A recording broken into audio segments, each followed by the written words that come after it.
Okay, today I want to talk about assumptive language. This is one of those techniques that really needs to be worked on because it's not something that we inherently are comfortable with.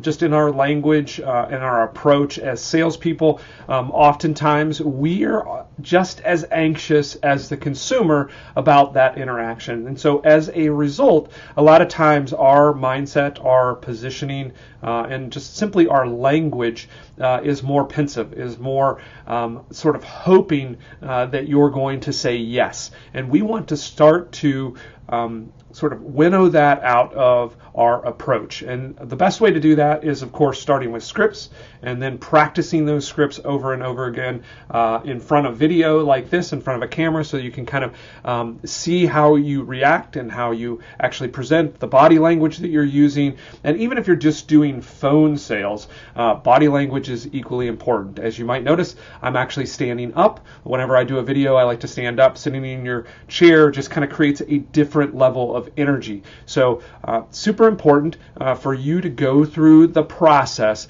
of actually working that script out. So that was a little bit of a soapbox on kind of scripts and actually practicing those scripts to make them natural and inherent to your sales pitch.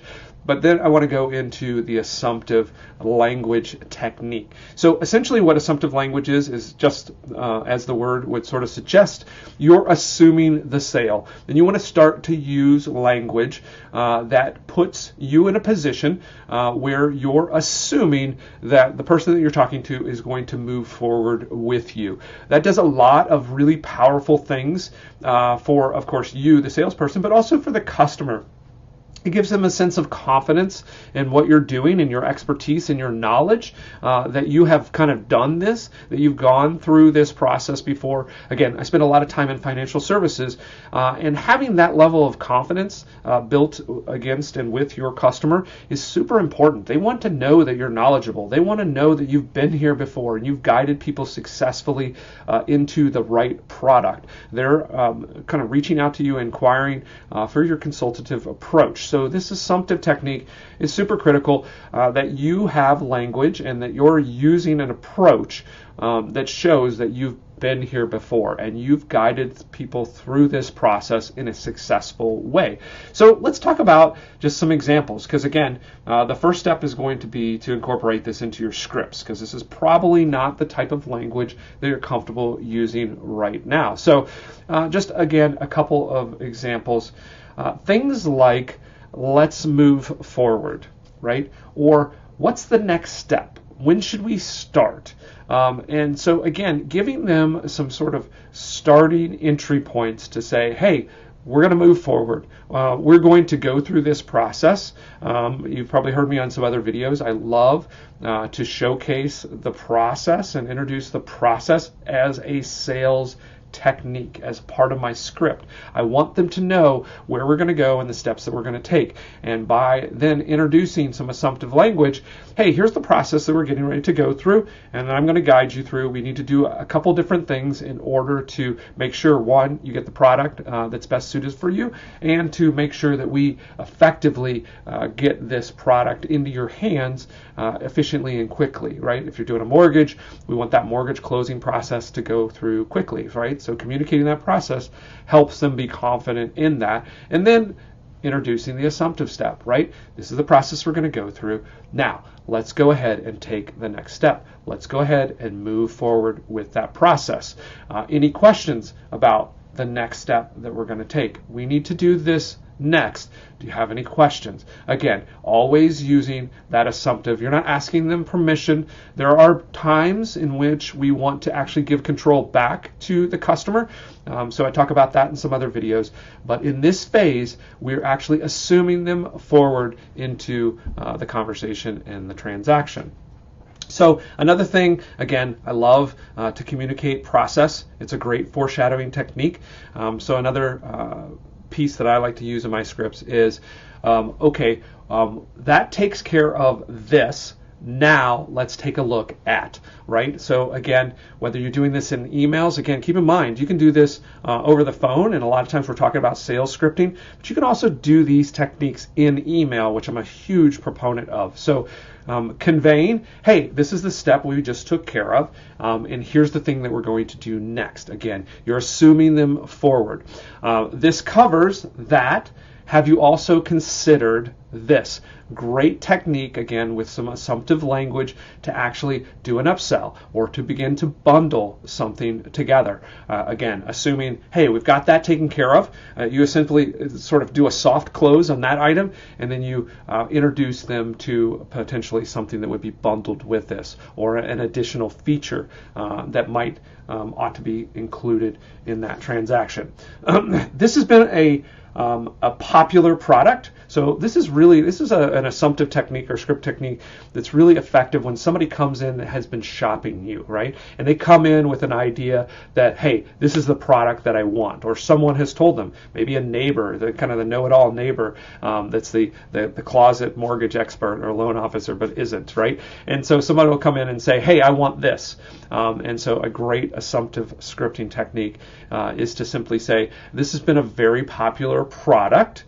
But now, or however, lots of clients are now requesting this. So again, that could be old information, right? Hey, 30-year fixed. That's a perfect one. Hey, yeah, you're right. A lot of people during this market, almost 2 decades of interest rates that haven't moved. A lot of people naturally assume or have traditionally used a 30-year fixed, but depending on your particular situation, maybe a 15-year is a better situation. Maybe you've accumulated a fair amount of savings, you've got quite a bit of equity, and therefore you're going to have some cash to play with when you buy this new home. Maybe you should consider a 15-year fix, because 15-year fix is going to give you the best overall cost of ownership and the lowest rate, right, based on a whole bunch of different scenarios. So again, using that to kind of guide them in, taking them in, don't tell them, hey, you're stupid. It's like a lot of people definitely request that product, but have you considered this? Or a lot of my clients are now requesting this product because of so-and-so. So that's another sort of powerful piece to put into your script. The other one is just, again, this is one of those that's assumptive, but it also turns control over to them, is what other products have you considered? Right? So we've got this kind of taken care of. What other things have you considered? What other things are you concerned about? This works really powerfully in insurance. Hey, we've taken care of your auto insurance, but what are some other things on your mind? What are some other risks or concerns that you have about protecting your family should something happen? And again, you're assuming this one's closed. We've taken care of that. Let's look for other situations that maybe you're not protected with.